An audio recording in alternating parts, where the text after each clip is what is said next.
Belum ada Cawapres 2029, pengamat bongkar maksud Gerindra sebut Gibran fokus pemerintahan.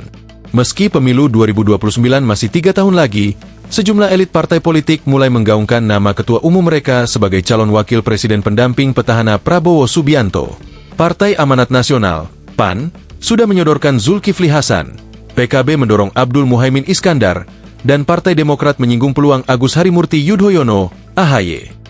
Selain itu, Partai Solidaritas Indonesia, PSI, menegaskan kembali dukungan kepada Gibran Rakabuming Raka sebagai cawapres pendamping Prabowo pada Pilpres 2029. Sementara itu, Partai Gerindra sebagai parpol utama Prabowo, melalui Ketua Dewan Kehormatan Ahmad Muzani menegaskan bahwa wacana pencalonan Prabowo Subianto untuk 2 periode bukan sekadar isu. Muzani menyebut pencalonan kembali Prabowo merupakan keputusan resmi Kongres Luar Biasa, KLB, Gerindra di Hambalang, Jawa Barat. Namun menariknya dalam kongres itu belum muncul nama bakal calon wakil presiden. Muzani mengatakan, semua tokoh yang memenuhi syarat berpeluang mendampingi Prabowo, sementara Gibran fokus pada tugas pemerintahan saat ini. Pengamat politik di Palembang, Yulion Zalfaspil MA melihat ada kontradiksi menarik dalam pernyataan para elit tersebut.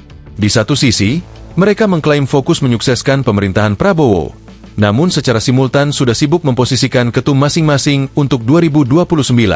Ini menunjukkan bahwa retorika menunggu waktu sebenarnya adalah manuver politik terselubung untuk mengamankan posisi tawar sejak dini, kata Yulion yang menjabat Direktur Eksekutif Mahija Institute, Research and Consulting. Saat ini, pemerintahan Prabowo dan Gibran belum mencapai usia 2 tahun. Akan tetapi, partai politik koalisi ataupun pendukung pemerintahan ini sudah berbicara terkait Pilpres tahun 2029. Menurut saya, ini tidak relevan dan tidak produktif. Menurut Yulion, fragmentasi koalisi pendukung Prabowo sudah terlihat.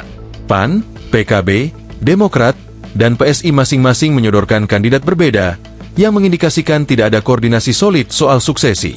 Posisi Gibran menjadi kunci. Sebagai wakil presiden petahana, ia secara konstitusional punya legitimasi paling kuat. Namun sikap Gerindra yang menyebut Gibran fokus pada tugas pemerintahan bisa dibaca dua arah, menahan ambisi Gibran, atau justru strategi playing it safe agar tidak terlalu dini menjadi sasaran. Yang perlu dicermati, apakah pertarungan cawapres ini akan mendistraksi kinerja kabinet, katanya.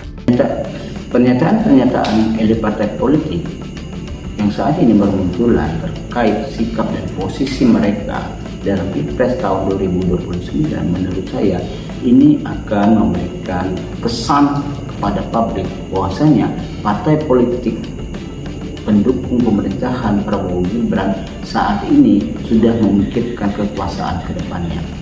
Alih-alih mereka memikirkan bagaimana menyukseskan program-program yang sudah direncanakan, ataupun alih-alih untuk menyusun kebijakan-kebijakan yang dapat mensejahterakan rakyat Indonesia, akan tetapi mereka sudah fokus untuk berebut ataupun memperebutkan kontrol ataupun akses ke depannya.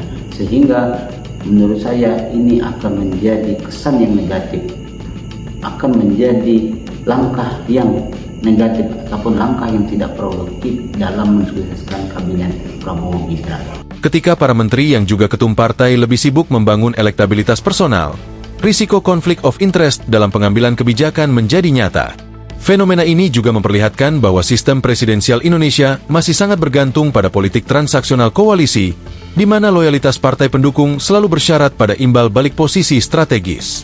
Fenomena ini juga memunculkan partai-partai koalisi Prabowo, Golkar, PAN, PKB, Demokrat, PSI, berperilaku bukan sebagai kompetitor ideologis, melainkan sebagai kartel yang berbagi akses kekuasaan.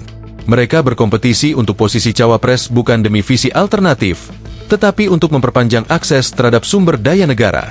Ciri kartel yang tampak yakni interpenetrasi antara partai dan negara, ketum partai merangkap menteri, ketergantungan pada state subvention, dan minimnya diferensiasi programatik antar partai.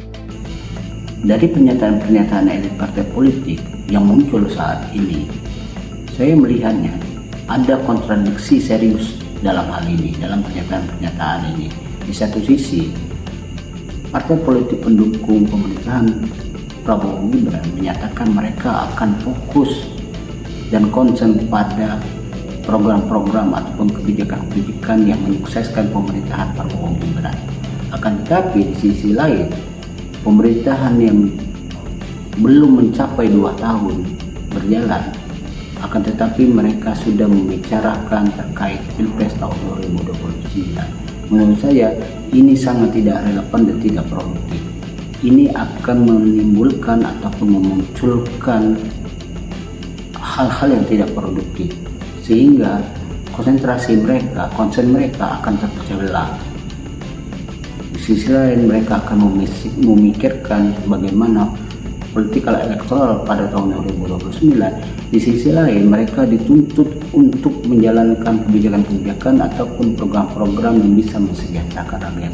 Menurut saya ini kontradiksi yang sangat serius, dan pembicaraan terkait sikap dan posisi mereka pada tahun 2029 masih kurang relevan dan tidak produktif. Download Tribun X sekarang, menghadirkan lokal menjadi Indonesia.